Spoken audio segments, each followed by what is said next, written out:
30 भागिले 15 गुणिले 4 याचं काय आहे उद्गारवाचक चिन्हासारखं दिसतं त्याला काय फॅक्टोरियल म्हणतात। आता हे कसं सोडवायचं गणित, आता हे सोडवताना लक्षात ठेवा कसं सोडवायचं। आपण नॉर्मल जसं बोडोमास सोडवतात तेव्हा काय करतात आपण 15 गुणिले 15 म्हणजे 30 भागिले 15 करतात, पुन्हा गुणिले करतात, पण इथं तसं नाही करायचं। अगोदर काय फॅक्टोरियलचं सोडायचं, फॅक्टोरियल कसं काढायचं बघा। फॅक्टोरियल काढताना काय करायचं 4 गुणिले 3 गुणिले 2 गुणिले 1 पर्यंत जायचं, याचा अगोदर गुणाकार करायचा, नंतर एकच गणित सोडवायचं बघा।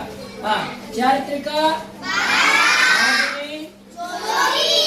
24 एका थोडं उत्तर काय आलं 4 तर 24 आलं, पुन्हा गुणिले 15 इथं काय आहे तर 24।